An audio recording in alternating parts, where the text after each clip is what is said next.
Oh, Boo, you're so adorable with your little Indiana Jones getup. I love... What are you doing? I'm enjoying some adorable comics that entertain me. Be a man! Alright, where's the Vampirella at? That's too manly. First up this week, I got Supergirl. Before the show comes back, you can jump into the comics. So, this does follow a bit of the show plotline while adding some more comic continuity to it. I won't spoil the end, but there's a new villain that has an interesting connection to Supergirl. So check that out. Supergirl #1 of the Rebirth. Frank Cho returns with his own original series. He writes it, he draws it, it's called Skyborn. It's a modern day version of Excalibur with a lot of violence. I liked it. It's pretty. Fables is back this week with Ever After Pages of Fables. Oh, from the Pages of Fables, #1 by Vertigo.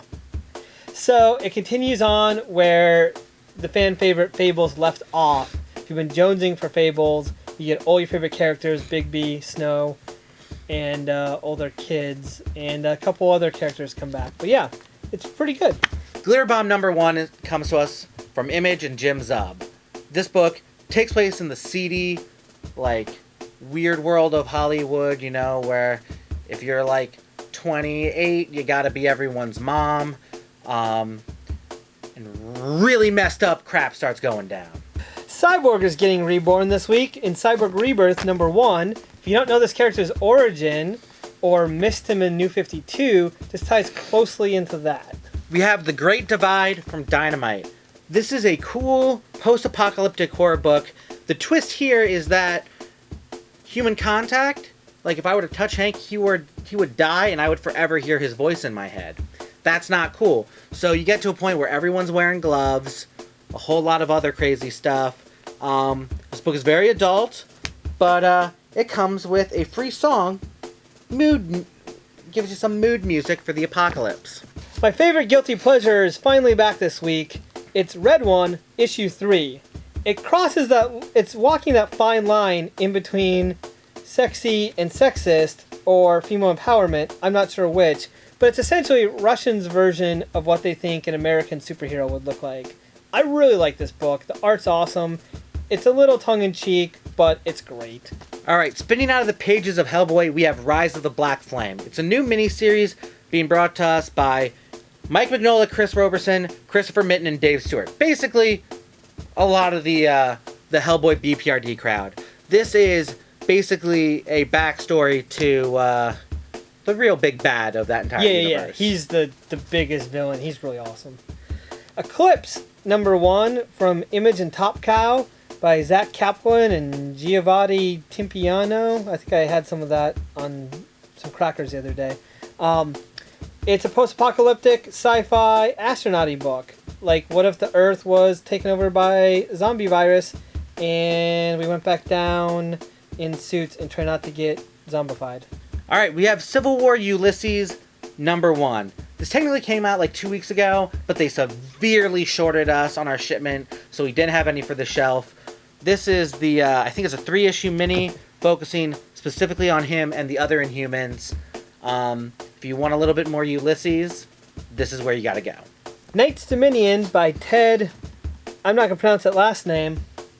Ted N. Ted, well, alright. It's written and drawn by the same guy. It's kind of fantasy, kind of reminds me of Assassin's Creed. It's got a little bit of like rogues planning a caper. It's pretty good. And Talon's in it apparently. No, that's Night Owl from Watchmen. Sure. But it's, yeah, if you're looking for that. Yeah, they're secretly the exact same character. I think that we're going to find that out in Rebirth soon. We got Boo, the world's cutest dog. Because Grumpy Cat was such a huge success, we get more comics based on internet famous pets. That sounds kind of dumb, and you might not be wrong there. It's just really cute comics with dogs. There's one where their human is sick, and they haven't been fed yet, so they totally trash the kitchen trying to get some kibbles and bits. It's great for kids. Yeah. They totally ripped off my idea. I've been pitching Dynamite my comic, Hank, World's Cutest Clerk. Alters is a superhero comic with a twist. It's transgender. So if that's what you're looking for, that's what this is. We got Volume 1 of the Miles Morales series that is just called Spider-Man. There's no subtitle, there's no pre-title. This is not the Amazing Spider-Man, it's not Peter, it's Miles Morales, who is Spider-Man. He is not more than or less than, he is simply Spider-Man.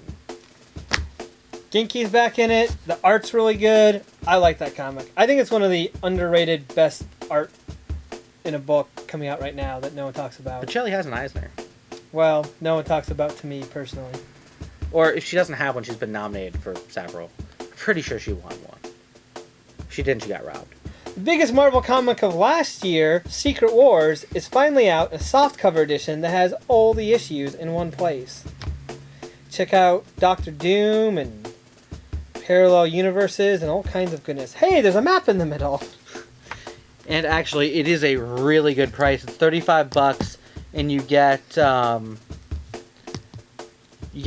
through 9. The hardcover was $50, which was still pretty much what the issues cost. So this is a really great deal. I'm not kidding. That really was the biggest comic last year. We got Batman Volume 9 in hardcover. So this is Bloom. This is basically all except the last 2 issues of the book that were more of an epilogue anyways. This is the end of Capullo. This involves, you got new Batman. You do have some Jim Gordon in here. But you still have some Bruce Wayne. It's Scott Snyder and Greg Capullo. Like, you guys know what this is at this point. It's great. An original new villain. Yeah, that is true too.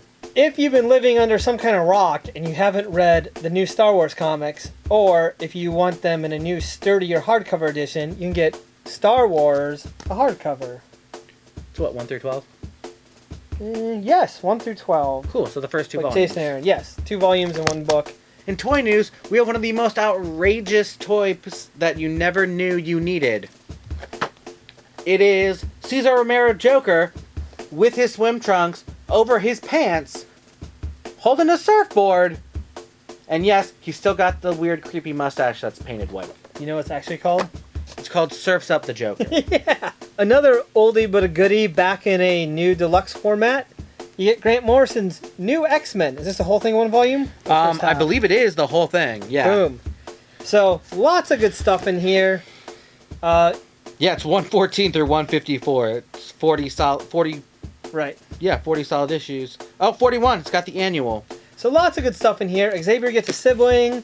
I think Beast gets a 3rd form, or at least kind of new different face. You get Zorn. Find out who that is. It's a good book. What else happens in that book, Hank? Everything. Phantom X. Oh, Phantom X sure, happens. Phantom X. That's where Phantom X comes from. It's weird. It's very Grant Morrison. It's very good. All right. And finally, in more toy news, we got some more figures from the Greg Capullo line. Because better late than never. We have the 0-year survival gear Batman. No sleeves because it's hard to lift, bro, with sleeves. No, he ripped off so he could climb the water tower. Yeah, I know. He had to lift himself. We also have Greg Capullo Wonder Woman and Greg Capullo Flash, who's got a costume that's quite flashy. Oh, God. Thanks for watching. Follow us on the Facebooks, the Twitters, the Pinterest, and all that goodness. Website's still down. Technical problems. I'm working on it. I thought I fixed it. I hadn't. Wish me luck on that one. You're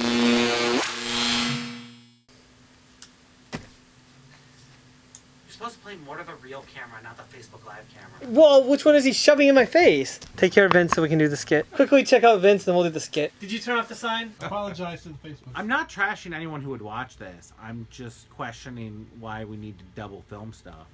Alright, did you turn off the sign? Alright, go for it. Yeah. Hi, I'm Jake. Just doing Jake things. Technically, it would be worded this way. Oh, boo. You're so ridiculous. Get to work, you fake Jake. Well, I mean, he is the cutest dog in the world. Don't approve of your gallivanting. Okay. Not it. I don't care about that. Yeah, that Brah! was. I'm gonna do it.